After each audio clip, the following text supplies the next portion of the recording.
ఉదయకాల సమయంలో ఈ యొక్క వాక్యాన్ని వినడానికి మొదలు సిద్ధపడినగా ఈ వాక్యం ద్వారా మనతో మాట్లాడండి, మొదలు బలపరచండి. వినగలిగిన చెవులను గ్రహించగలిగిన హృదయాలు మనకు అనుగ్రహించినాయి. మా మనోనేత్రాలు వెలిగించినాయి. ఏస్తున్నామని ప్రార్థన చేస్తూ వేడుకొంచున్నాము తండ్రి. ప్రభునందు ప్రియమైనది ఏంటంటారా, మరి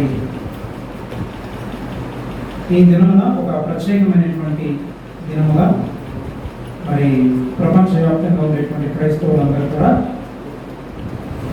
దీన్ని గమనిస్తుంటారు, లేక ఒక పండగలాగా జరుగుతుంది. అదేంటంటే మీ అందరికి తెలుసు, చెప్పండి ఏంటది?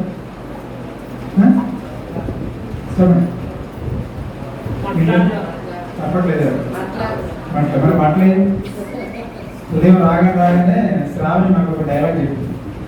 అన్నాను కొత్త బట్టలు అని అడిగాను. అవును నాయి కొత్త బట్టలు అంటే అంటుందన్నమాట. మరి బట్టలు లేవన్నాను. ఎందుకని బట్టలు లేవు కానీ బట్టలు మిగిలేవన్నాను. కరెక్ట్. బట్టలు లేవు కానీ అంటే బట్టలు లేవంటే అర్థండి బట్టలు పట్టుకుని రావడం గురించి కాదు అది తను చెప్పడం. అంటే బట్టలు లేవంటే ఏంటి?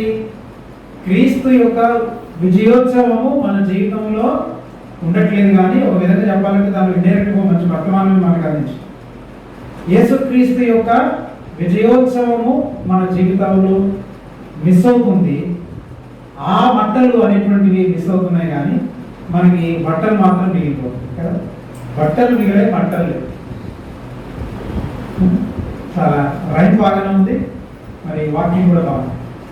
అంటే యేసు ప్రభు యొక్క విజయోత్సవం లేక యేసు క్రీస్తు ప్రభు యొక్క ఆయన జయప్రవేశం యెరూషలేములోనికి ఆయన చేసినటువంటి ఆ జయప్రవేశము మరి మన జీవితంలో మనం ధ్యానించినప్పుడు మన జీవితంలో మనకి ప్రభు యొక్క జయం, ప్రభు యొక్క రక్షణ లేక ప్రభు ఇచ్చేటువంటి విడుదల మన జీవితంలో అనుభవించకుండా అలాంటి బట్టలు లేకుండా మనం కేవలము బట్టలకి లేక బట్టలు అంటే ఏదో కేవలం బట్టలు వేసుకోవడం అనేది కాదు. మంచి బట్టలు ఈ లోక సంబంధమైనటువంటి మరి ఆకర్షణలు లేదా లోక సంబంధమైనటువంటి ఆలోచన విధానాలకి మనల్ని మనం అలవర్చుకుంటాం. వాటికి మనం ఎక్కువగా ప్రాధాన్యత ఇస్తున్నాం. కానీ మరి యేసు ప్రభు యొక్క జయ జీవితం, యేసయ్య ఆ కలువరి శిలువలో మన కొరకు అనుగ్రహించినటువంటి ఆ జయోత్సవం, విజయోత్సవం మన జీవితంలో జరగాలని ప్రభు. అంటే ఆ విజయోత్సవం కనుక మన జీవితంలో జరగకపోతే మనము ఎన్ని మట్టలాదివారాలు మనం జరుపుకున్నా కానీ అది వ్యర్థం.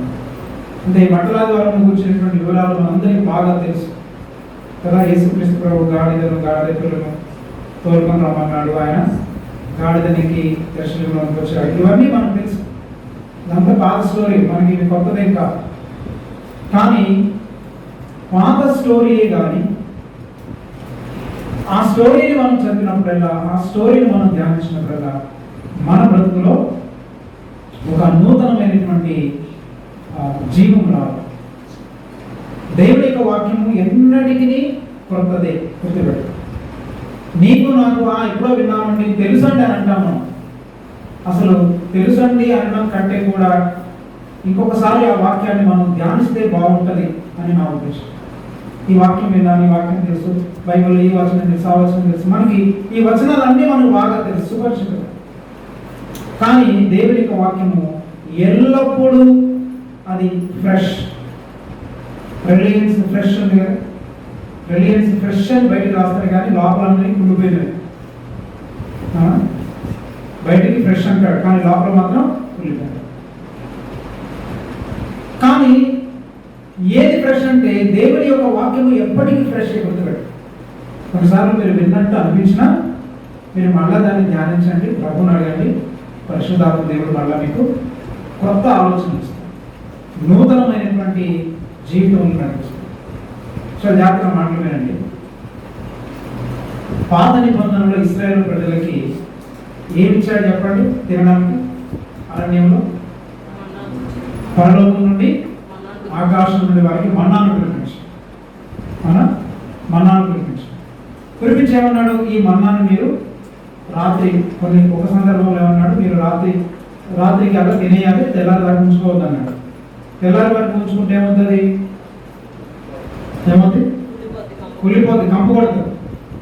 మరొక చోట అన్నాడు ఏంటంటే మరి మన్నాని దాచుకున్నాడు. అంటే చాలా జాగ్రత్త. ఇశ్రాయేలు ప్రజలు మన్నాను దాచుకున్నప్పుడు ఒకవేళ ప్రకృతి పడిపోయి మోసాలా చెప్తుంటాడులే, ఎవడు వినొచ్చాడు, ఎవడు చూడొచ్చాడులే అని గబగబా ఇశ్రాయేలు ప్రజలు దాచుకున్నారు అనుకోండి, తెల్లకలు ఏమయ్యేది? కంపు కొట్టేది. అందుకని దేవుని యొక్క వాక్యము మనతో మాట్లాడినప్పుడు అది కొన్నిసార్లు మనకి అనుకూలంగా, ఆమోదయోగ్యంగా, అంగీకారయోగ్యంగా మనకు లేకపోయినప్పటికీ వాక్యం కాబట్టి వాక్యాన్ని వాక్యంగా మీరు నమ్మగలిగితేనే మీ జీవితంలో ఆశీర్వాదం ఉంటుంది. ఆ వాక్యాన్ని మీ హృదయంలోకి తీసుకుంటేనే దాని యొక్క ఎఫెక్ట్, దాని తాలూకా ప్రభావము మన జీవితాలలో పనిచేస్తుంది. చాలాసార్లు మన జీవితాల్లో దేవుని వాక్యం పనిచేయకపోవడానికి గల కారణం ఏంటంటే దేవుని వాక్యాన్ని ఉన్నది ఉన్నట్లు మనం తీసుకుంటాం. ఉన్న పాటున యేసయ్య దగ్గరికి రాము, ఉన్నది ఉన్నట్లుగా దేవుని యొక్క వాక్యం తీసుకుంటాం. ఎందుకంటే దేవుని యొక్క వాక్యంలో మీరు పరిశుద్ధులైన పౌలు కొరింథీ పత్రికలో చెప్తుంటాడు. 2వ కొరింథీయులకు రాసిన పత్రిక 2వ అధ్యాయం అంటే 1వ అధ్యాయం చివరి భాగంలో చూడండి ఒకసారి. ఆయన వాగ్దానములు ఎన్ని ఉన్నను అవన్నీ ఎలా ఉన్నాయంటే అవునన్నట్టుగానే ఉన్నాయి. 1వ అధ్యాయం 10 20 వచ్చి 2వ కొరింథీ 1వ అధ్యాయం దేవుని వాగ్దానములు ఎన్ని అయినను అన్నీ క్రీస్తునందు అవునట్టుగానే ఉన్నవి కనుక మన ద్వారా దేవునికి మహిమ కలుగుటకై అవి ఆయన వలన నిశ్చలమై ఉన్నవి. మన ద్వారా దేవునికి మహిమ కలిగేలాగున అంటే దేవుడు తన వాగ్దానములను మన జీవితంలో నెరవేర్చడం ద్వారా దేవునికి అవసరం చెప్పండి, దేవునికి మహిమ కలుగు అంటే దేవుని నామానికి మహిమ కలిగేలాగున దేవుని యొక్క వాగ్దానములు ఎన్ని ఉన్నను మనం బైబిల్ అంతట్లో చూస్తే దాదాపుగా 30,000 వాగ్దానాలు ఉన్నాయి. ఈ 30,000 వాగ్దానాలన్నీ కూడా ఎస్ ఎస్ ఎస్ ఆమేన్ అంటే ఏంటి? ఆ వాగ్దానములన్నీ మన జీవితంలో నెరవేర్చబడినవి. అవి ఆమేన్ అంటే అవన్నీ కూడా కార్యసాధకమైనవి అని. ఎందుకు దేవుడు వీటిని కార్యసాధకం చేస్తున్నాడంటే ఆ వాగ్దానములన్నిటి ద్వారా దేవునికి మహిమ కలుగుటకై అవి నిశ్చయములై ఉన్నవి. దే ఆర్ ష్యూర్ అన్నమాట. అంటే ష్యూరిటీ అంటారు చూడండి, ష్యూరిటీ సంతకం పెడుతుంటారు. ష్యూరిటీ సంతకం పెట్టిన వాళ్ళు ఏం చేస్తుంటారంటే నువ్వు కట్టకపోతే, ఆ వ్యక్తి కట్టకపోతే ష్యూరిటీ సంతకం ఎవరు పెట్టాడు వాడు కట్టాల్సిందే. అంటే కట్టడం తప్పదు అంటే అర్థం ఏంటి? దేవునికి మహిమ కలిగేలాగున అవన్నీ కూడా నిశ్చయములై ఉన్నవి. అంటే దేవుడు ప్రతి వాగ్దానాన్ని మన జీవితంలో నెరవేర్చగలుగుతాడు. అందుకే దేవుని యొక్క వాక్యం ద్వారా మనం తెలుసుకోవాల్సింది ఏంటంటే దేవుని యొక్క వాక్యం అని ఇది మనం గ్రహించి దానిని మనము అంగీకరించి ఆ వాక్యానికి మనల్ని మనము లోబర్చుకోగలిగినప్పుడు దేవుడు తన వాక్యం ద్వారా మన జీవితంలో చేయదలిచిన లేక చేయాలనుకున్న ప్రతి కార్యమును చేస్తాడు. ఆయన మన జీవితంలో ఎందుకు అనేకమైన విషయాల్లో, మన ఆధ్యాత్మికమైన విషయంలో ముఖ్యంగా ఎందుకు కార్యం జరగట్లేదు, మార్పు రావట్లేదంటే ఆయన వాక్యాన్ని ఉన్నది ఉన్నట్టుగా మనం తీసుకోవాలి. అందుకే మనం ఏం చేస్తుంటామంటే మన మధ్య మన ఎవరిస్తులకు ఒక మాట చెప్పాను. when we are bent to our self will, we move from reasoning to rationalization అంటే ఇది కొంచెం కష్టతరమైన స్టేట్మెంట్ కానీ నేను మీకు తెలుగులో అర్థం చెప్తాను. when we are bent to our self will, we move from reasoning to rationalization. like rationalizing అంటే అర్థం ఏంటంటే ఎప్పుడైతే మన సొంత చిత్తానికి, మన సొంత ఇష్టాన్ని నెరవేర్చుకోవడానికి మనం మొగ్గు చూపుతామో, ఈయన చెప్పింది అలా ఉంది, దేవుని వాక్యం అలా ఉంది, ఆయన ఈ రోజులు ఎవరు చేస్తాడు, ఎంతమంది తప్పు చేయట్లేదు, వాడు చేయట్లేదు, వీడు చేయట్లేదా, ఊరోళ్ళందరూ చేయట్లేదా, కరెక్టే. ఊరోళ్ళందరికీ వచ్చేటువంటి శిక్షను మరి నువ్వు కూడా భరిస్తావా? ఊరోళ్ళందరికీ వచ్చేటువంటి నరక శిక్ష కింద నువ్వు కూడా ఉంటావా? అంటే మన యొక్క సొంత చిత్తానికి, మన సెల్ఫ్ విల్కి కనుక మనల్ని మనము లొంగ తీసుకున్నప్పుడు, మన సొంత చిత్తాన్ని చేయడానికి మనం ఇష్టపడ్డప్పుడు మనం ఏం చేస్తామంట? కారణాలని వెతకడానికి బదులు మనల్ని మనము ఏం చేస్తుంటాం? సమర్థించుకోవడానికి ప్రయత్నం చేస్తాం. వాక్యం చెప్పిన తర్వాత అవును ప్రభా నీ వాక్యం ఇలా చెప్తుంది, నిజమే నేను తప్పు చేస్తున్నాను, ఇది ఇలా కాదు ప్రభా, నిజమే నా బ్రతికిలా ఉందని మనము కారణాన్ని అంటే రీజనింగ్ చేసి దేవునికి మనం లోపరుచుకోవడానికి బదులు మనల్ని మనము సమర్థించుకోవడం మొదలు పెడుతున్నాం. అంటే మనము దేవుని యొక్క వాక్యాన్ని మనం పరిశీలన చేయడానికి బదులు సరి చేసుకోవడానికి బదులు ఏం చేస్తున్నామంట? మనము సమర్థించుకోవడం మొదలు పెడతాం. ఎందుకని సమర్థించుకుంటున్నామంటే అర్థం ఏంటంటే నీ సొంత చిత్తాన్ని చేయడానికి నువ్వు ఇష్టపడుతున్నావు, నీ సొంత చిత్తానికి నీవు లోబరుచుకున్నావు. అంచేత ప్రియమైన దేవుని గారు గమనించండి. అందుకని మనం మన్నాని కనుక మనం తీసుకున్నప్పుడు ఆ మన్నా ఇశ్రాయేలు ప్రజలు ఏమనుకున్నారు చెప్పండి, సాయంత్రం వరకు మీరు తినండి, ఇక మీరు ఏం మిగిల్చుకోకూడదు అనేసరికి కొంతమంది ఏం చేశారు, మిగిల్చుకున్నారు ప్రకృతిలో. అంటే మోషే చెప్పినటువంటి మాట, దేవుని చేత దేవుడు పలికించినటువంటి మాట మోషే ఎప్పుడైతే ఇశ్రాయేలు ప్రజలకు చెప్పాడో కొంతమంది దాచేసుకున్నారు, దేవుని మాటకు లోపడలేదు. కాబట్టి తెల్లవారుసరిగా ఏమైంది, కంపు కొట్టింది. అందుకే పిల్లలు గమనించండి, మన జీవితంలో దేవుడి వాక్యానికి లోబడ్డప్పుడు అది మనకు ఆశీర్వాదము. దేవుడి వాక్యానికి లోబడకుండా మనం దానికి వ్యతిరేకంగా మనం జీవించినప్పుడు అది మన జీవితాల్లో కంపు కొడుతుంది. మన జీవితాల్లో ఏం చేస్తుంది చెప్పండి, కంపు కొడుతుంది. అందుకే చాలా మన బ్రతుకుల్లో ఎందుకు ఈ కంపు అనగానేంటి, భౌతికమైనటువంటి కంపు గురించి నేను మాట్లాడతాను. ఏ కంపు అంటే ఆత్మ సంబంధమైన విషయాలలో మరి దేవుని యొక్క సువాసనను మనం ప్రజలకు వెదజల్లడానికి బదులు మన జీవితంలో కంపు జీవితం, పాపయుక్తమైనటువంటి జీవితం, ఇతరులు చూసి మన జీవితాన్ని మెచ్చుకునే జీవితం కాదు. ఇతరులు చూసి మన జీవితం పట్ల వారు ఆకర్షితులై క్రీస్తులోకి వచ్చే జీవితం కాదు. మీరు జీవించే జీవితం ఎంత భయంకరంగా ఉందండి, ఎంత చెడ్డగా ఉందండి, ఎంత మోసయుక్తంగా ఉందండి, బాబాయ్ ఇలాంటి బ్రతుకుతున్నారని మన గురించి అనుకుంటున్నారంటే మన జీవితం ఎలాంటిది, కంపకూడదు. అందుకే గమనించినట్టు దేవుని వాక్యము మన్నా వంటి వాక్యం. దేవుని వాక్యం ఎలాంటిది, మన్నా వాక్యం. అందుకని జీవాహారమై నీదు వాక్యమై పోషించావు నన్ను, నా బాధలో చిక్కుకునగా నాలో లేవనెత్తితివి. జీవాహారమై నీదు వాక్యమై పోషించావు నన్ను, ఆ బాధలో చిక్కుకునగా నాలో లేవనెత్తితివి.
వాక్యమై పోషించాలి. ఆకలితో వల్లాడగా నీవు నన్ను తృప్తిపరచు. అంటే ఆత్మీయ ఆకలి చేత మనం అలమటించినప్పుడు ఆత్మీయ విషయాల్లో మనం తృప్తి చెందగలగాలి. అంటే దేవుని యొక్క మన్నా లాంటి వాక్యము మనకు చాలా ప్రాముఖ్యం. అయితే ఇశ్రాయేలు ప్రజలు ఈ మన్నాని దాచుకున్నారు. అది కంపు కొట్టింది. అంటే దేవుని యొక్క మాటకి మనం విధేయత చూపినప్పుడు అది మనకు ఆశీర్వాదము. దేవుని వాక్యానికి అవిధేయమైనప్పుడు అది మన జీవితాల్లో కంపు కొడుతుంది. కంపు కొట్టడం అంటే రకరకాలైన కంపు. కొంతమందికి ఆర్థికమైనటువంటి కంపు, ఆర్థికమైన విషయాల్లో సమస్య. మరికొంతమందికి ఆరోగ్య విషయాల్లో సమస్య. మరికొంతమంది అన్నదమ్ములు అక్కచెల్లెల మధ్య బంధుత్వాలు చెడిపోవడం అది కంపు. భార్య భర్తల మధ్య ప్రేమలు చెడిపోవడం అదొక కంపు. అన్నదమ్ములు అక్కచెల్లెల మధ్య లేదా బంధుమిత్రుల మధ్య ఈ సరైనటువంటి విధి విధానాలు లేకపోవడం, లేకపోతే సంపాదిస్తారు కానీ చిల్లు సంచుల్లో వేసినట్టు, ఇవన్నీ కూడా కంపులే. కంపంటే ఇంకేదో అనుకోబాక. అందుకే చాలా మంది ఇలాంటి కంపు అని అనుభవిస్తున్నారు. కారణం ఏంటంటే దేవుని యొక్క జీవాహారమైనటువంటి ఆ యేసుక్రీస్తు ప్రభుని మన్నాని మనము స్వీకరించట్లేదు, మనము హృదయానికి తీసుకోవట్లేదు. అది ఇక్కడ మీకు చెప్పాలనుకున్నటువంటి అతి ప్రాముఖ్యమైన విషయం ఏంటంటే, ఈ ఒక్క మాట చెప్పి నేను ప్రసంగంలో ఉంటాను. అంటే అంత ప్రసంగం వేరు, వాక్యం వేరు అనుకోబాక. అంటే మనం అలా అలవాటు చేసుకున్నాం. మాస్టర్ కొంతమంది ఒకసారి మనసాగవసంలో అనుకుంటారు, గంట సేపు చెప్పిన తర్వాత మాస్టర్ గారు ఈరోజు వాక్యం చెప్పలేదన్నారు. అంటే అలవాటు పడ్డాం, మనం అందరూ డ్రామాలకు అలవాటు పడ్డాం. అంటే ఒక సినిమా 3 గంటలు ఆడితేనే, ఒక సీరియల్ అరగంట సేపు వస్తేనే ఆ సీరియల్ చూసినట్టు అనమాట, ఆ సినిమా చూసినట్టు. ఇక్కడ నేను మీకు ఒక మంచి పెర్ఫార్మర్ని కాదు, అంటే ఒక ప్రదర్శనకారుని కాదు, నాటక రంగంలో నేను డ్రామా వేసేటువంటి ఒక నాటక వ్యక్తిని కాదు, నాటకాలు వేసే వ్యక్తిని కాదు. మీకు దేవుని యొక్క వాక్యాన్ని, ఆ దేవుని మనసులో ఉండేటువంటి మాటలని మీ హృదయాలకు నేను అందజేసేటువంటి. అంచేత ఈ మాటలు మీరందరూ కూడా చాలా జాగ్రత్తగా ఆలోచించాలి.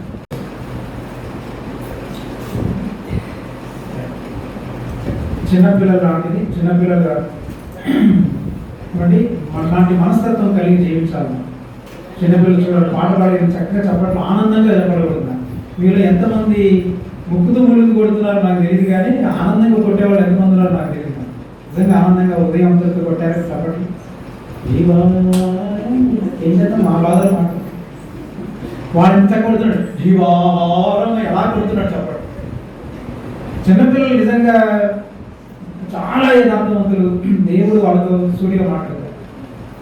నేను ఒక ఇంటికి వెళ్తే ఆ పిల్ల అంటుంది, చిన్నపిల్ల ఆడుకుంటూ మా తాతయ్య మా అమ్మమ్మనో నానమ్మనో ఇద్దరు దెబ్బలాడుకుంటారండి రోజు అని అంటారు. చెప్పేసింది అంటే జీవితం బయటపెట్టేసి చెప్పేసి చక్కగా వాళ్ళు అంటారు. అయిలేదు ఏం లేదు తిట్టుకుంటూ ఉంటారు చూసారా. ఇంకొక అబ్బాయి అని అంటాడు, రైట్ సినిమా చూడకూడదు అండి సండే స్కూల్ టీచర్ చేసిందని చెప్తే, టీచర్ మరి మా మమ్మీ కూడా మొన్న ఆ సినిమా చూసింది, మరి నేను ఎందుకు చూడకూడదు అని అడిగాడు. మా అమ్మ చూస్తుంది సినిమాలు, మరి నేను ఎందుకు చూడకూడదు అని అడిగాడు. చూసారు, చిన్నపిల్లలు మన మనస్తత్వాలన్నింటినీ, మన జీవితాలన్నింటినీ బట్టబయలుదేరు. పెద్దోళ్ళు అవుతున్న కొద్దీ మనలో వేషధారణ పెరిగిపోతాం, మోసం పెరిగిపోతాం, కుళ్ళు పెరిగిపోతాం. చిన్న వయసులో ఉన్నప్పుడే అందుకన్నాడు యేసు ప్రభు, చిన్న బిడ్డల వంటి మీరు మార్పు పొంది బిడ్డల వంటి వారైతేనే కానీ పరలోక రాజ్యంలో చేరరు. సరే, అందుకని ఈ పిల్లల వంటి మనస్తత్వం మనం కలిగి జీవించాలి. అందుకని ఈ మన్నా గురించి జాగ్రత్త వినండి. ఈ మన్నాని ఇశ్రాయేలు ప్రజలు ఏం చేశారు? దాచుకుంటే కంపకూడదు. సరే, తర్వాత ప్రత్యక్ష గుడారం కట్టారు. ప్రత్యక్ష గుడారంలో ఏం చేశారు? మందసం ఉంది, మందసంలో 3 వస్తువులు పెట్టారు. ఆ మందసంలో ఉన్న 3 వస్తువులు ఏంటి? చిగురించిన 2 చేతికర్ర, మన్నా గల బంగారు పాత్ర, 2 దేవుని ఆజ్ఞలు కలిగిన రాతి పళ్ళ. ఈ 3 పెట్టారు. అందులో ఏం పెట్టారంటే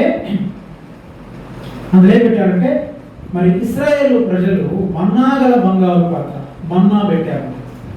గమనించండి, మన్నా పొద్దున సాయంత్రం వరకు ఉంటే ఏమైపోద్ది అన్నాడు దేవుడు? కుళ్ళిపోయి కంపు కొడుతున్నాడు. కానీ మన్నా ఎంతకాలం ఉంది అంటే, ఇశ్రాయేలు ప్రజలు 40 సంవత్సరాలు అరణ్యంలో తిరిగారు. మందసాన్ని వాళ్ళు పట్టుకుని వెళ్ళారు. ఎక్కడికి వెళ్తే అక్కడ ప్రత్యక్ష గుడారము మోగుతూనే ఉంది.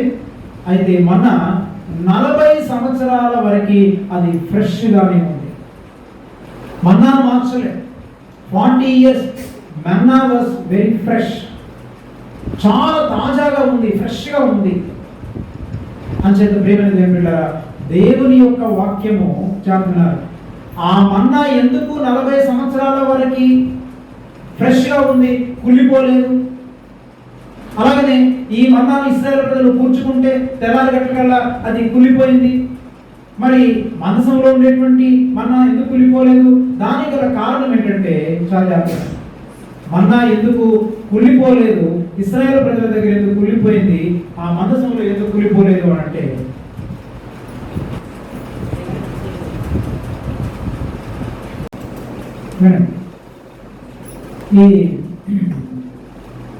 ఈ మన్నా ఎందుకు కుళ్ళిపోలేదనంటే మన్నా ఎందుకు కుళ్ళిపోలేదంటే దేవుని యొక్క సన్నిధిలో జాగ్రత్త. మందసము దేనికి సాదృశ్యం? దేవుని యొక్క సన్నిధికి సాదృశ్యం. ఆ దేవుని యొక్క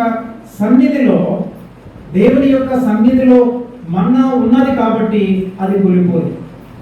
అట్లాగనే ఎప్పుడైతే మనం దేవుని సన్నిధిలో జీవించడం నేర్చుకుంటామో, దేవుని సన్నిధిలో బ్రతకడం నేర్చుకుంటామో, ఆయన సన్నిధిని మనం అనుభవించడం నేర్చుకుంటామో, అప్పుడు మన జీవితంలో ఈ కుళ్ళిపోవడం అనేది జరగదు.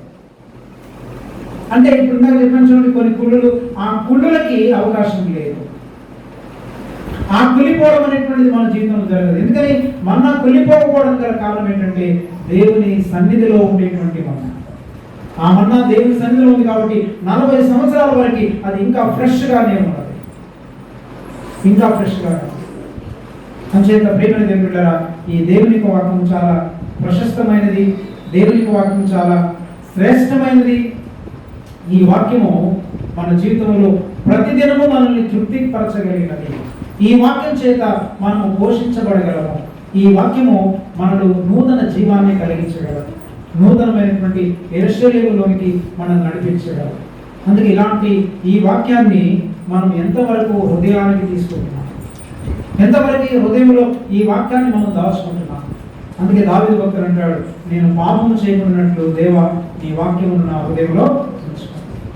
అందుకని చాలా మంది జీవితాల్లో ఈ వాక్యాన్ని వింటుంటారు కానీ మరి మంటలాదివారం గురించి ఎన్నో ప్రసంగాలు విన్నాం, ఎన్నో మాటలు విన్నాం, మనందరికీ బాగా తెలుసు. కానీ దేవుని వాక్యము ఎప్పటికప్పుడు అది మనలను నూతన పరిచేటువంటిది, మనలను నూతన సృష్టిగా చేసేది, మనకు నూతనమైనటువంటి జీవాన్ని ప్రసాదించేటువంటి, ఇలాంటి ఈ నూతనమైనటువంటి మరి మన జీవితంలో నూతన పరిస్థితిని కలిగించేది, లేక నూతన జీవాన్ని ఇచ్చేటువంటి ఇలాంటి ఆ దేవుని యొక్క వాక్యం చేత మనం ప్రతిదినము పోషించబడాలి. నూతనమైన అనుభవాల్లోకి మనం ప్రతిదినం మనం నూతనమైన అనుభవాలు ఉంటాయి. అందుకే ఇందాక మరి ప్రసంగం నేను ప్రార్థన చేసినప్పుడు రాత్రి గారు కూడా ప్రార్థన చేశాను. ఏమంటే నా ప్రసంగ అంశాన్ని ఇచ్చారు.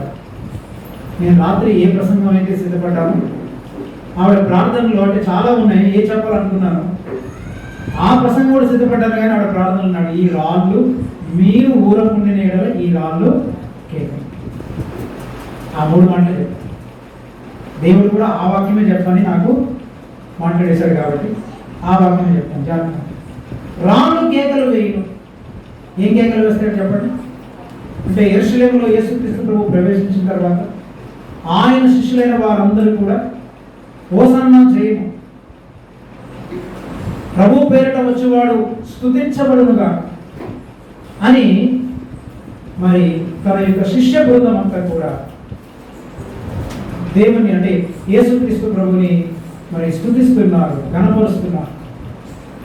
మరి జయధ్వనులతో ఆయనకు స్వాగతం పలుకుతున్నారు.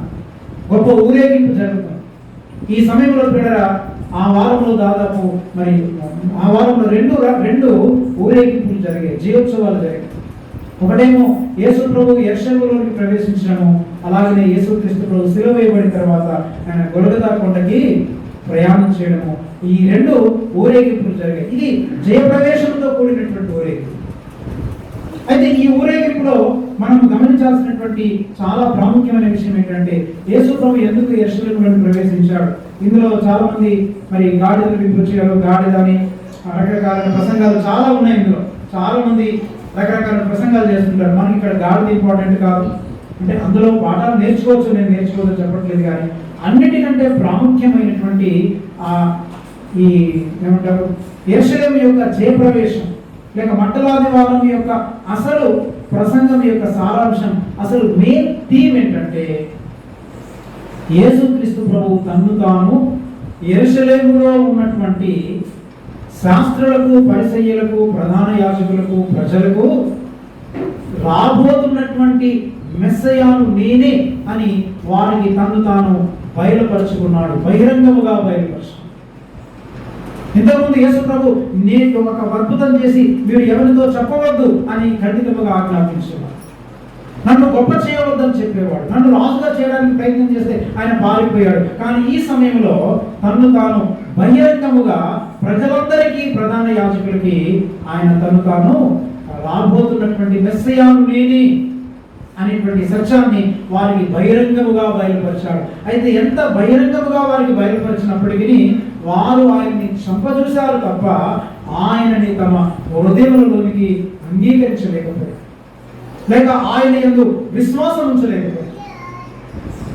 అంచేత గమనించండి, ఆ యొక్క సన్నివేశం అంత మాత్రమే కాదు, రెండవదిగా మనం చూస్తుంటే ఎందుకు యేసుక్రీస్తు ప్రభు మరి యెరూషలేములోనికి ప్రవేశించాడంటే ఆ మట్టలందరూ పట్టుకున్నప్పుడు ఆ మట్టలాది వారి దినమున ఒకటేంటంటే నంబర్ 1 యేసుక్రీస్తు ప్రభు తను తాను వారికి మెస్సయ్యగా కనపరుచుకున్నాడు. అంత మాత్రం కాదు, రెండవది ఏంటంటే ఆయన దేవాలయంలోనికి ప్రవేశించాడు.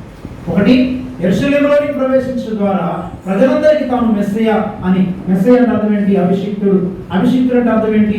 ఇంకా చెప్పాలంటే మీకు బాగా అర్థం అవ్వాలంటే ఆయన ఎన్నుకొనబడిన వాడు, దేవుని చేత ఎన్నిక చేయబడిన వాడు, ప్రత్యేకించబడిన వాడు, విమోచకుడు. అంటే ఒక విధంగా ఏం చెప్తున్నాడంటే, ఓ శాస్త్రులారా, పరిసయ్యులారా, యెరూషలేము ప్రధాన యాజకులారా, పెద్దలారా, మీరందరూ తెలుసుకోవాల్సింది ఏంటంటే మీరు మీ పాపాలలో జీవిస్తున్నారు, మీ పాపాలలో మీరు జీవిస్తూ మీరు బానిసలుగా బ్రతుకుతున్నారు.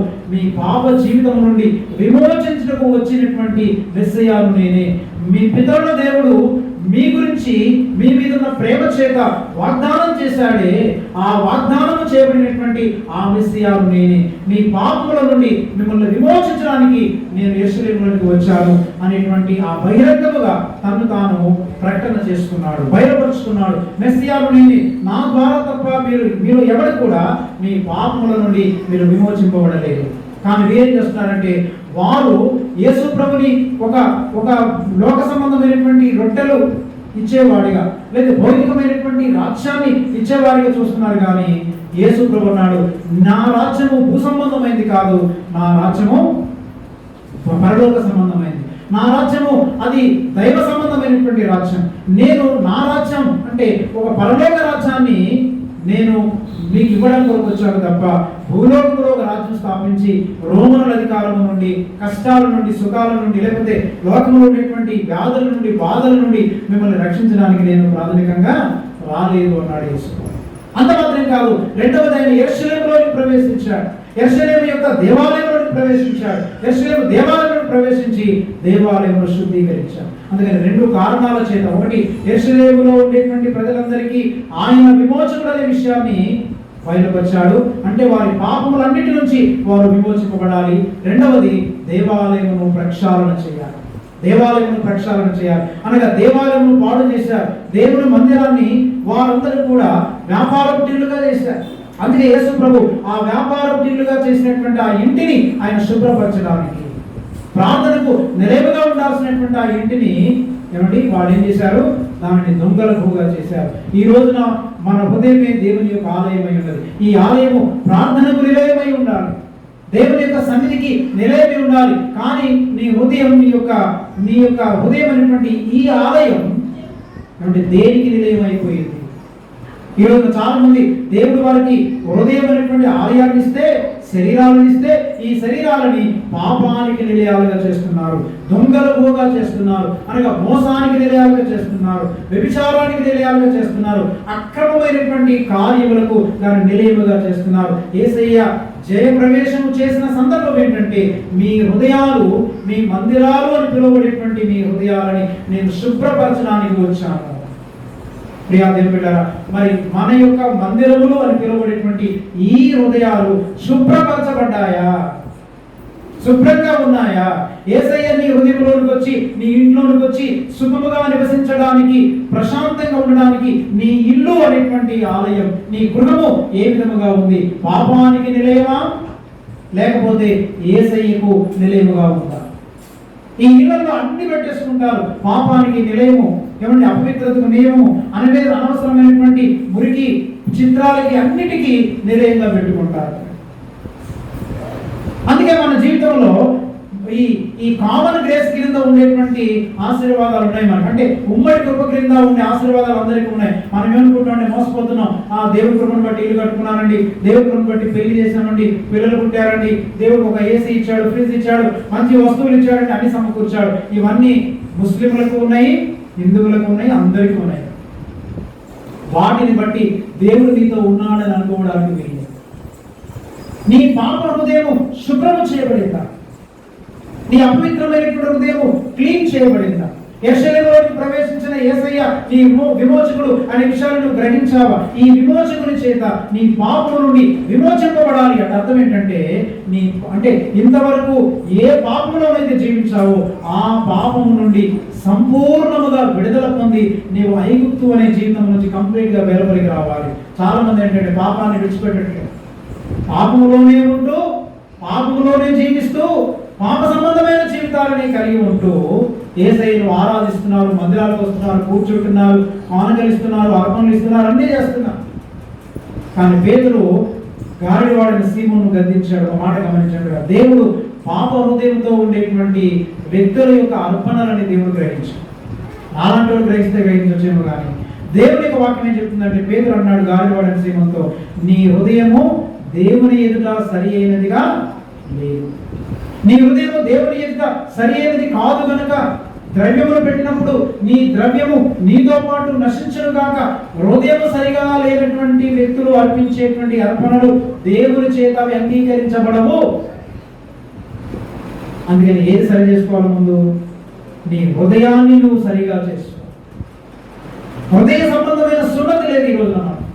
విడిపించబడ్డావా అంటే ఊరికే యేసుప్రభువును నమ్ముకున్నారు కరెక్టే, మందిరాలకు వస్తున్నారు, అన్ని వస్తున్నారు, కానీ పాప జీవితంలో కూడా ఒకవైపు కొనసాగు ఫ్యామిలర్ అన్నమాట, 2 రైలు పట్టాలలాగా. అంటే యేసు ప్రభువుని నమ్ముకోవడము, ఇటువైపు పాపము చేయడము, ఈ 2 రైలు పట్టాలలాగా వెళ్తుంటే అవి 2 ఎప్పటికీ కలుసుకోవడానికి అవకాశం.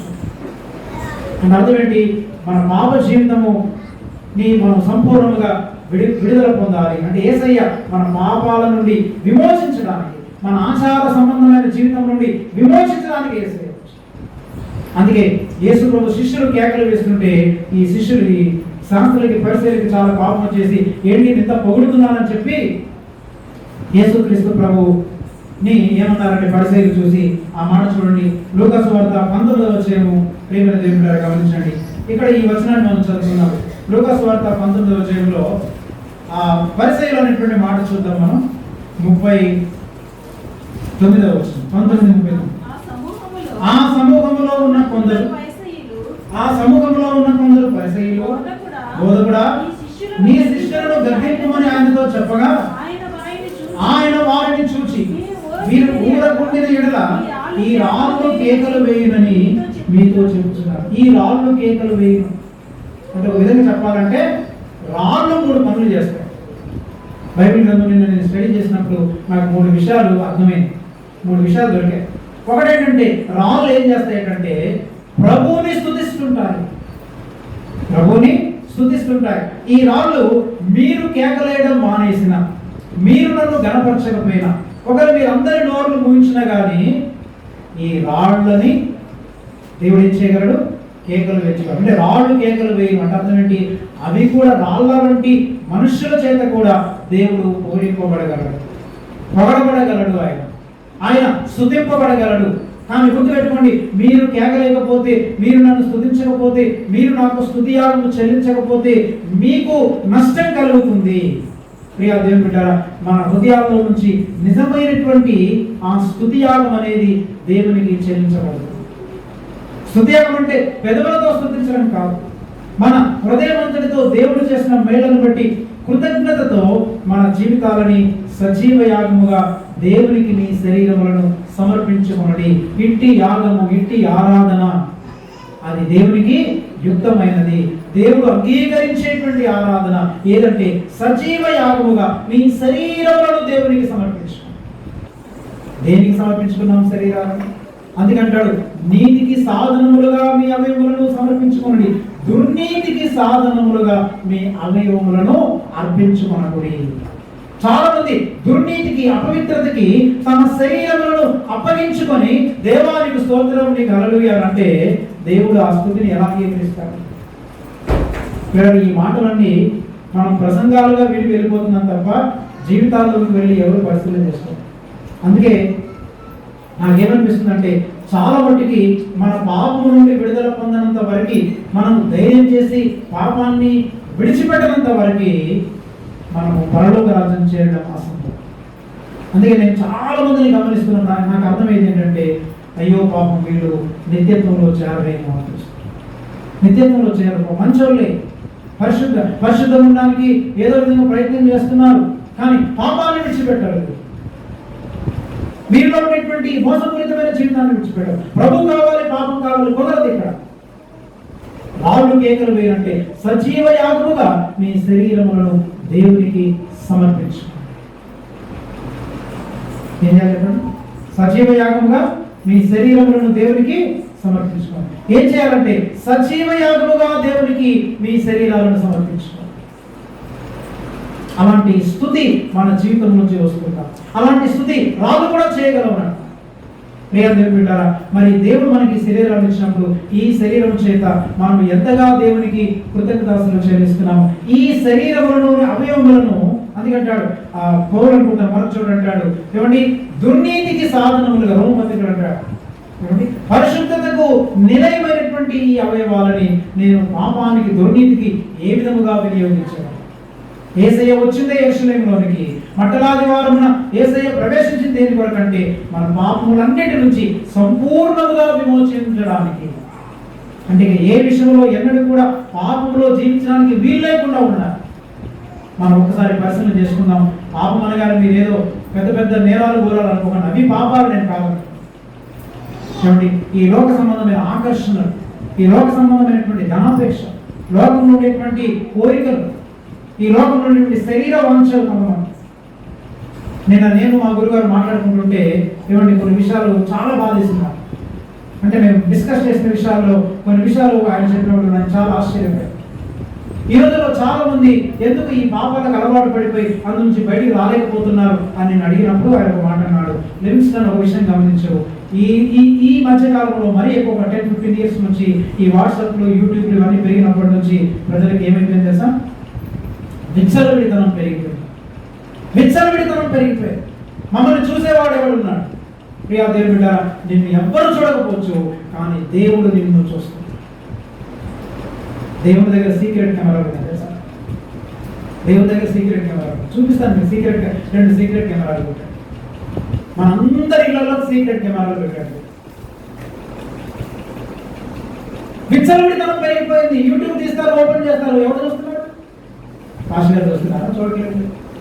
వాట్సాప్ లో మెసేజ్, సీక్రెట్ గా మెసేజ్ పంపించేసుకోవడం ఎవరు చూస్తున్నాడు? వాట్సాప్ లో మెసేజ్ పంపించడం, డిలీట్ చేశాడు. రహస్యంగా ఫోన్ మాట్లాడుకోవడం, కాల్ రికార్డింగ్ చేయడం, లేదా బ్లాక్ మెయిల్ చేసేయడం, ఉంచేసుకోవడం, ఇదంతా విచ్చలవిడితనం. దైవ భయము బొత్తిగా లేదు. మన సంఘంలో ఉండేటువంటి వారికి కూడా చాలా మందికి దైవ భయం అనేటువంటిది తెలియదేమో ఉంటుంది. మీరు నిజంగా దైవ భయం ఉంటే మీరు ప్రాణం పోయినా పర్వాలేదు, పాపానికి దాసులు కూడా అనిపిస్తుంది. నేను ఇంజనీరింగ్ కాలేజీలో చదువుతున్నప్పుడు ఒక తీర్మానం చేస్తున్నాను. ఒక శోధన వచ్చినప్పుడు ఆ శోధనలో పడకుండా దేవుడు నన్ను కాపాడాడు. ఆ చిన్న గాయానికి నాకు ఏమనిపించిందంటే, ఆ శోధన వచ్చినప్పుడే నేను దేవుని దగ్గర ఏడ్చి ప్రార్థన చేశాను. వారం రోజులు ఉపవాసం ప్రార్థన చేశాను. ప్రభా, నాకేంటి ఇలాంటి శోధన వచ్చింది?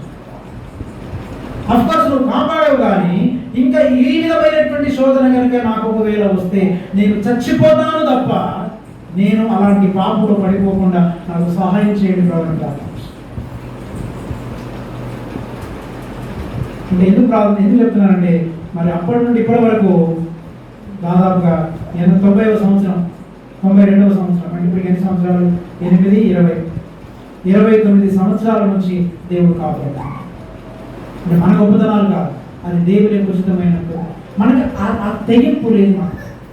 నేను చంపే కానీ పాపంలో పడలేవు. చిన్న శోధన దేవుడు అందులో పడిపోకుండా కాపాడాడు. భయంకరమైన ఉచ్చులో పడకుండా దేవుడు కాపాడు. కానీ నేను ఆకర్షించబడ్డానే, అందువరకు నేను పశ్చాత్తాపడ్డాను. ప్రభా, ఇలాంటి భయంకరమైనటువంటి ఆలోచన ఎందుకు వచ్చింది? ప్రేమైన దేవుని బిడ్డలారా, అందుకే మనకు బలమైన తీర్మానాలు చేసుకోవట్లేదు. ఈ విచ్చలబడితనం అనేది అందరికీ సీక్రెట్ లేమంతా. ఎవరికి పడితే వాళ్ళకి ఫోన్లు కూర్చున్నాం. అప్పుడప్పుడు నాకు అనిపిస్తూ ఉంటుంది, ఈవెన్ మా పిల్లలు కూడా ఏదైనా ఫోన్లో ఉన్నప్పుడు ఆ 3 ఫోన్లు మొన్నైతే 4 ఫోన్లు బట్టకేసి కొట్టేద్దాం అనుకున్నాం. అన్ని కోపం చేసి బండకేసి కొట్టాం రహస్యాలు. అందుకని గమనించండి, రాళ్ళు స్తుతిస్తున్నాయి నీ సజీవ యాగముగా. నీ శరీరం అంతా కూడా దేవునికి సంపూర్ణంగా సమర్పించుకోవడమే, స్తుతించడం, సమర్పించుకోవడమే. ఆ దుర్నీతికి సాధనములుగా కాకుండా నీతికి సాధనములుగా వినియోగించడమే అది నిజమైనటువంటి ఆరాధన. రాళ్ళు స్తుతించడం అంటారు.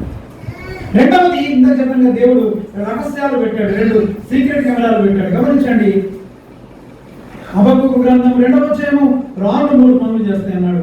నా 3వ పని ఏంటంటే, యాక్చువల్గా 5 పనులు చేస్తాయి. అవి జస్ట్ మీకు చదివి వినిపిస్తాను, అవన్నీ ఎక్స్ప్లెయిన్ చేయడం టైం లేదు. రాళ్ళు చేసేటువంటి 5 పనుల్లో ఒక పని ఏంటి? స్తుతిస్తాయి. 2వ పని హబక్కూకు గ్రంథం 2వ అధ్యాయం 9వ వచనం చదవండి. హబక్కూకు గ్రంథం 2వ అధ్యాయం 9వ వచనం. హబక్కూకు గ్రంథం దొరికిందా మీకు? హబక్కూకు గ్రంథం 2వ అధ్యాయం 9వ వచనం. తనకు అపాయం రాకుండానట్లు తన నివాసమును బలపరుచుకొని తన ఇంటి వారి కొరకై అన్యాయంగా లాభం సంపాదించుకున్న వారికి శ్రమ, నీవు చాలా మంది జనములను నాశనం చేయొచ్చు, నీ మీద నీవే నేరస్థాపన చేసి ఉన్నావు. నీ దురాలోచనలను వలన నీ ఇంటి వారికి అవమానం తెచ్చి ఉన్నావు. గోడలలోని రాళ్ళు మొరపెట్టుచున్నవి, దూలంలో వాటికి ప్రత్యుత్తరం ఇచ్చుచున్నవి. ఏం మొరపెడుతున్నాయండి తెలుసా మీకు? మనము అవమానాలు తెచ్చి మనము ఎవరికి కనబడకుండా రహస్యంగా ఇంట్లో వ్యక్తిగతంగా అక్కడక్కడ పాపంలో బ్రతుకుతుంటే రాళ్ళన్నీ సీక్రెట్ కెమెరాలుగా పెట్టాడు. ఈ రాళ్ళు దేవునికి మొరపెడుతున్నాయి. హలో, అందరు ఇక్కడ ఉన్నారా? ఏం మొరపెడుతున్నాయి చెప్పండి? ఈ రాళ్ళన్నీ దేవునికి మొరపెడుతున్నాయి. నీవు చేసినటువంటి నీ లాభం, అన్యాయముగా సంపాదించుకున్న లాభము, అన్యాయముగా లాభం సంపాదించుకున్న వారికి శ్రమ, అన్యాయపు సొత్తు ఎవరి ద్వారా సంపాదించుకున్నావు? ఏ అక్రమ సంపాదన? చాలా మందికి సక్రమ సంపాదన ఉండదు, అక్రమ సంపాదన. అక్రమ సంపాదన అంటే కొంతమంది లంచాల ద్వారా, కొంతమంది ఏంటంటే అన్యాయముగా సంపాదించడం, కొంతమందికి రకరకాలైనటువంటి విధానాలలో వారు అన్యాయముగా సంపాదించుకుంటారు. న్యాయ పద్ధతిలో, దేవుడిచ్చినటువంటి పద్ధతిలో కాకుండా నువ్వు ఇంకా ఏ పద్ధతిలోనైనా నువ్వు వస్తువులు తెచ్చుకున్నా వాటన్నింటి బయటపడేసి కాల్చివేయాలి. వాటి అనేక తెచ్చుకున్నటువంటి వాటన్నింటినీ కాల్చివేయడం. ఒక యవనస్తుడు నాకు తెలుసు. ఆ యవనస్తుడు ఏం చేశాడంటే, ఒక అమ్మాయితో లవ్లో పడిన తర్వాత ఇన్ని లవ్ లెటర్లు పెట్టనిండా ఉన్నాయి, ఇన్ని అమ్మాయితో దిగిన ఫోటోలు, ఫిల్మ్లు అవన్నీ తీసుకెళ్ళిపోయి కాల్ చేశాడు. చాలా ఆశ్చర్యపోయాడు. Very good. అంటే అవన్నీ చెప్పాలంటే ఒక విధంగా చెప్పాలంటే యవనస్తులు ఆ యవన దశలో కొంచెం ఆకర్షితులు అవుతుంటారు. మొత్తం మీద అక్కడితోనే కంప్లీట్ చేశారు కాబట్టి సరిపోయాడు. అన్ని మొత్తం దాచిపడేస్తారు. అంటే అమ్మాయి జ్ఞాపకాలు ఉండడానికి లేదు, అబ్బాయి జ్ఞాపకాలు ఉండడానికి లేదు. అది ఒక చిన్నవి కాబట్టి కాల్చివేయగలిగాడు. ఒకరు పెద్ద వస్తువులైనా కానీ, ఒకరు కెమెరా మొబైల్ కొనిచ్చాడు అనుకోండి, ఎవడైనా ఏం చేయాలి? మొబైల్ ఏం చేయాలి? ఇది మంచిది, ఇంకెవరికైనా ఇస్తే ఉపయోగపడుతుంది, అయ్యగారికి ఇస్తే ఆశీర్వాదం నాకేం వాడండి, ఏదో విధంగా దేవుడి కోసం వాడండి అని అన్నవాడు. నా దగ్గర దేవత పాపిస్తూ తీసుకెళ్ళి నేల వేసి కొట్టి పాటు చేసి, అలా చేసినటువంటి వాళ్ళే బలత్కారుల చేతనే పరలోకం పట్టబడుచున్నది. అలాంటి జీవించే జీవితం మనలో ఎవరికైనా లేకపోతే కూడా నన్ను క్షమించండి మాట అంటున్నందుకు, మీరు బహుశా పరలోకం ఉండాలి. చాలా బాధతో చెప్తున్నారు, ప్రేమతో చెప్తున్నారు. ఎందుకంటే దేవుడు ఏం పెట్టాడు? రాళ్ళను మన ఇళ్లలో ఫిక్స్ చేశాడు. నువ్వు ఏమేమి సినిమాలు చూస్తున్నావు, ఏమేమి చిత్రాలన్నీ చిత్రీకరించి చూస్తున్నావని దేవుడు మొత్తం కెమెరా షూటింగ్ చేసి పెట్టేశాడు. రాళ్ళు మొదలుపెట్టాడు. ప్రభువా అదొక వాక్యం నుంచి ఏంటి పనులు? రాళ్ళు కేకలు వేస్తున్నాయి. రాళ్ళు కేకలు వేస్తున్నాయి. మన జీవితంలో పీడ. అందుకే దేవుని భయం వారి కన్నుల ఎదుట బొత్తిగా లేదు. ఈ మందిరాలు స్టార్ట్ అయిన తర్వాత వచ్చిన పెద్ద తిప్పలు ఏంటంటే, మందిరంలో ఒక జీవితం జీవిస్తారు, ఇంట్లో ఒక జీవితం జీవిస్తారు. మందిరంలో ఏం పాడకూడదో, ఏం పాడాలో అదే పాడతారు పాట, అవునా కదా? మందిరంలో ఏ పాట పాడాలో అదే పాట పాడతారు. మందిరంలో ఏం వినాలో అదే వింటారు. మందిరంలో ఏం చూడాలో అదే చూస్తారు. కానీ ఇంటికి వెళ్ళిపోయిన తర్వాత ఇంట్లోకి వెళ్ళిన తర్వాత ఏది వినకూడదో అది వింటాము, ఏది చూడకూడదో అది చూస్తాము, ఏది చెయ్యకూడదో అదే చేస్తాము, ఏది పాడకూడదో అదే పాడుతాము. ఇది మనకు పట్టినటువంటి దౌర్భాగ్యం. అందుకే మనం మందిరాన్ని ఇంటిని వేరు చేశాం. మనం ఈ మందిరం దగ్గర ఉన్నప్పుడు ఎవరైనా అపవిత్రమైనటువంటి మురికి చిత్రాలు చూస్తారు, ఇక్కడ చూడరు. చెడ్డ పనులు చేస్తారో ఇక్కడ చేయరు. కానీ ఇంటికి వెళ్ళిన తర్వాత విచ్చలవిడిగా జీవిస్తుంటారు.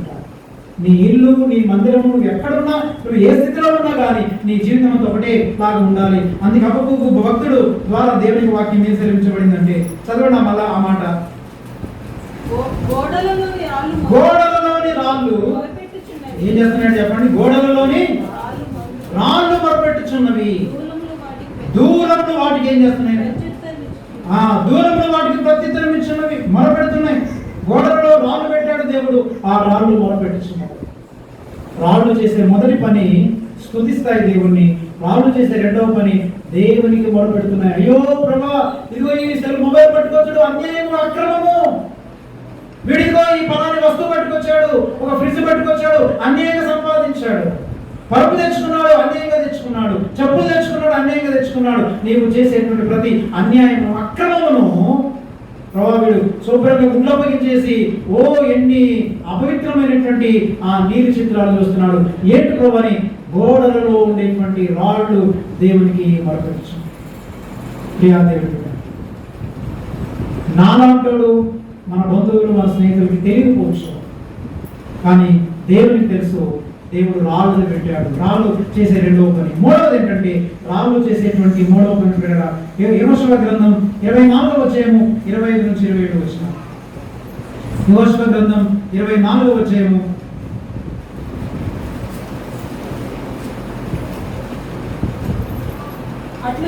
21వ వచనం నుండి 24వ వచనం చదువుతాము. జనులు అట్లు కాదు, మేము యెహోవానే సేవించదమని యెహోషువతో చెప్పి, ఎప్పుడు యెహోషువ మీరు యెహోవానే సేవించదమని ఆయనను కోరుకున్నందుకు మిమ్మును గూర్చి మీరే సాక్షులై ఉన్నారు కదా. వారు మేము సాక్షులమే అని అందుకతడు. అలాగైతే 27 చదవము, 27 చదవము. జనులందరితో ఇట్లనే ఆలోచించుడి, యెహోవా మనతో చెప్పిన మాటలన్నీ ఈ రాతికి వినబడను కనుక అది మన మీద సాక్షిగా ఉండును. రాళ్ళు ఏం చేస్తాయి చెప్పండి? సాక్షి. మనుషులు ఉండరు కదా. నా భార్య ఉండదు, నా పిల్లలు ఉండరు నేనేం తప్పు చేస్తున్నప్పుడు. కాబట్టి వాళ్ళకి తెలియదు, కాబట్టి వాళ్ళే సాక్షి చెప్పగలరు. అందుకని ఈ రాళ్ళని దేవుడు ఏం చేశాడంటే, యోగేశ్వరుడు చెప్తున్నాడు, ఏమయ్యా మీరు ఒప్పుకున్నారు, సాక్షులు ఉంటాము, దేవుని కొరకు జీవిస్తాము, ప్రభువుని నమ్ముకున్నాం, పాపాన్ని విడిచిపెడతామని మీరన్నారు కదా. అందుకు మీరే సాక్షులు కదా. అందుకని దేవుడు మనతో మాట్లాడిన మాటలన్నిటికీ మీరు విన్నారు, దేవుడు చెప్పాడు. ఈ మాటలన్నిటికీ దేవుడు ఒక ఏమోసపడ్డాడు, ఈ రాయిని పెట్టన్నాడు. ఈ రాయి మీ మీద సాక్ష్యం పడగలదు. కాబట్టి రాళ్ళు దేవునికి ప్రతిరోజు మొరపెడుతున్నాయి. మనం మారకపోతే మనం తీర్పు దినమందు ఈ రాళ్ళు ఏం చేయబోతున్నాయి? సాక్ష్యం చేయబోతున్నాయి. ఈ రాళ్ళు సాక్ష్యం అయిపోతున్నాయి. అవును ప్రభా, వీడి తప్పు చేశాడా లేదా? ఎవరు కడుగుతాం? ప్రభా, నేను ఎప్పుడు చేయలేదు ప్రభా, నువ్వేం చేయక్కర్లేదు, రాళ్ళు పెట్టాడు. ఆ రాళ్ళు సాక్ష్యం ఇస్తాయి. అందుకే బిడ్డరా, గోడలలోనే దేవుడు. ఈ గోడలు ఈ రోజున నేను చెప్పేటువంటి వాక్యము మీరు వినొచ్చు, మీరు వినకపోవచ్చు, కొన్నిసార్లు గ్రహించకపోవచ్చు, కానీ ఈ గోడలు మాత్రం ఒక దినమందు మీ మీద, మనందరి మీద సాక్ష్యం. ఈ గోడలు చెప్తాయితో పలాని సమయంలో పలాని మాస్టర్ గారు పలాని వాక్యం చెప్పారు. ఈ గోడలు మనందరి మీద సాక్ష్యం పలకబోతున్నాయి. మనం చేసిన పాపాలు, మనం చేసినటువంటి అపవిత్రమైన కార్యాలు, వాటన్నిటి గురించి గోడలు సాక్ష్యం చెప్పబోతున్నాయి. అందుకని మనం తప్పించుకోగలమా? మరి అంత్య దినాలలో రాళ్లను, కొండలను చూచి మా మీద పడమని రాళ్లతో మొరపెట్టుకుంటాయట, కానీ రాళ్ళు చంపబడ. కొండలలోన బండలలోన దాగుకొందుమని చెప్పుకొందురు. కొండలలోన బండలలోన దాగుకొందుమని చెప్పుకుంటారు. ఈ రాళ్ళు మా మీద పడి చచ్చిపోతే మేము బాగుంటామని అనుకుంటారు, కానీ రాళ్ళు చంపవు. ఎందుకని? నీ మీద సాక్ష్యం చెప్పాలి కదా. నేను చంపేది రాళ్ళు కాదు, దేవుడు చంపుతారు నిన్ను. ప్రియమైనటువంటి దేవుడు, ఆలోచించండి. రాళ్ళు సాక్ష్యం చెప్తుంటాయి. నాలుగోది ఏంటంటే, రాళ్ళు దేవుని గొప్పతనాన్ని తెలియజేస్తాయి. మన టైం లేదు కాబట్టి నేను చెప్పట్లేదు, వివరించట్లేదు. యెహోషువ గ్రంథం 4వ అధ్యాయం చదువుకోండి. యెహోషువ గ్రంథం 4వ అధ్యాయం 21 నుంచి 24 వచనాలు. అలాగే 5వది, రాళ్ల వలన దేవుడు పిల్లల్ని పుట్టిస్తాడు. అంటే రాళ్ళు పిల్లల్ని అంటాయి, రాళ్ళు పిల్లల్ని. అందుకని ఈ దినమున మనం తెలుసుకోవాల్సినటువంటి 3 విషయాలు ఏంటంటే, యేసయ్య చెప్తున్నాడు, ఆ పరిసయ్యులందరితో మాట్లాడుతున్నాడు, మీరు కనుక స్తుతించకపోతే ఈ రాళ్ళు మొరపెడతాయి. అంటే మనము ఎలాంటి వాళ్ళము ఉండాలంటే, మనము ప్రభువుని ఆరాధించే వాళ్ళుగా ఉండాలి. ఆరాధించడం అనగానే గట్టిగా చప్పట్లు కొట్టి పాటలు పాడి ఎగిరి గెంతులేయడం కాదు. ప్రభును ఆరాధించే వాళ్ళం అంటే, జాగ్రత్తనండి, ప్రభును ఆరాధించడం అంటే అర్థం ఏంటంటే, సజీవ యాగముగా మీ శరీరంలో ఉన్న అవయములన్నిటినీ ఆయనకు మాత్రమే సమర్పించుకోవడం, అది ఆరాధన. నీ అవయవము దేనికి సమర్పించడానికి వీల్లేదు. దేవుడు నేను ఎందుకు వరకు సృష్టించాడు దాని వరకు తప్ప ఇక మిగతా దేని వరకైనా నీవు వాడినట్లయితే నీవు దేవుని ఆరాధికుడివి కాదు. రెండవది, రాళ్ళు మొరపెడుతున్నాయి. మూడవది, రాళ్ళు సాక్ష్యం ఇస్తున్నాయి. రాళ్ళు దేవుని మైపరుస్తున్నాయి. రాళ్ళ వలన దేవుడు పిల్లలను కూడా పుట్టించాడు. రాళ్ళు పిల్లలను కనగలవు. మరి అలాంటి మన జీవితంలో కూడా యెరూషలేములోకి ప్రవేశించినటువంటి యేసయ్యను అడుగుతున్నాడు. చివరికి అక్కడ ఒక మాట అంటాడు, నేను చదివి ముగిస్తాను. రండి, 19వ అధ్యాయము లూకా సువార్తలో ఒక మాట మనం చదువుతున్నాం. అది చాలా ప్రాముఖ్యమైన విషయం కూడా. యెరూషలేములోకి ప్రవేశించిన తర్వాత ఆయన చివరిగా అన్నటువంటి మాట చూడండి. 42, 43 చదువు. 41 నుంచి 43 చదువు. 19:41. ఆయన పట్టణమును సమీపించినప్పుడు దానిని చూచి ఏమన్నాడు? ఆ పట్టణమును సమీపించినప్పుడు ఆయన దానిని చూచి ఏం చేశాడు? యేసయ్య దాని విషయం ఏడ్చాడు. యేసయ్య ఏం చేస్తున్నాడు? మన గురించి ఏడుస్తున్నాడు. యేసు ప్రభు ఏడుస్తున్నాడు. మట్టలాది వారిని మనం జ్ఞాపకం చేస్తున్నాడునే, బట్టలు కట్టుకున్నాం, అంటే పిండి వండుకున్నాం, లేదా ఇంకోటి చేస్తున్నాం. ఏదో మట్లాది వారు బాగానే జరిగిందండి, ఈత మట్టలు పట్టుకొని చాలా మంది ఊరేగిస్తున్నారు. ఇవన్నీ డ్రామాలు. బ్రతకడం చేతగానే ఈ మట్టలు పట్టుకొని తిరుగుతుంటాడు. కొంతమంది ఏకంగా మట్టలని, కొంతమంది పాస్టర్లు ఏం చేశారంటే మన పుల్పిట్ మీద ఈ పోడియం మీద పెట్టేసుకొని ప్రసంగాలు చేస్తున్నారు. అదేదో గొప్పలాగా యేసయ్య యెరూషలేమును గూర్చి దాని విషయమై ఏడ్చాడు. తెలుసా నీకు ఆ విషయం? నీ పాపముల గురించి, నీ గురించి యేసయ్య ఏడుస్తున్నాడు. అంత మాత్రం కాదు, ఇంకేమంటున్నాడు చూడండి, నీవు ఈ దినమందైనను సమాధాన సంబంధమైన సంగతులను తెలుసుకున్న ఎడల నీకెంతో మేలు. నీవు ఈ దినమందైనను సమాధాన సంబంధమైన సంగతులు తెలుసుకుంటే నీకెంతో మేలు. కానీ ఇప్పుడు అవి నీ కన్నులకు మరుగు చేయబడి ఉన్నవి. ప్రభువు నిన్ను దర్శించిన కాలము నువ్వు ఎరగకుంటివి కనుక నీ శత్రువులు నీ చుట్టూ గట్టు కట్టి ముట్టడి చేసి అన్ని ప్రక్కలకు నిన్ను అరికట్టి నీలో ఉన్న నీ పిల్లలతో కూడా నిన్ను నేలను కలిపేస్తాడు. ప్రభువు నిన్ను దర్శించిన కాలము నువ్వు ఎరగకుంటివి. చాలాసార్లు దేవుడు మనల్ని దర్శిస్తున్నాడు, కానీ మనం గుర్తించట్లేదు. మీరు అనుకోవచ్చు, మనం ఏదో వాక్యం పెట్టినాం అయిపోయింది, ఇంకా మళ్ళీ గుడ్ ఫ్రైడే ఇప్పుడు మళ్ళీ ఈస్టర్కి ఏంటి ప్రసంగాలు అనుకో. వాటి కొత్త ప్రసంగాలు ఏం లేవు. ఈ ప్రసంగం నేర్చుకుందాం. ప్రభువు నిన్ను దర్శిస్తున్నాడు. మనం ప్రత్యేకమైన కూడికలు, గృహ కూడికలు, బుధవారం శనివారం ఇంకెప్పుడు అప్పుడప్పుడు మనం కూడికలు పెట్టుకున్నప్పుడు ఆ కూడికల ద్వారా మనం తెలుసుకోవాల్సింది ఏంటంటే ప్రభువు నిన్ను దర్శిస్తున్న కాలం. ఈ రోజు కూడా దేవుడు నిన్ను దర్శించిన కాలాన్ని నువ్వు ఎరగట్లేదు.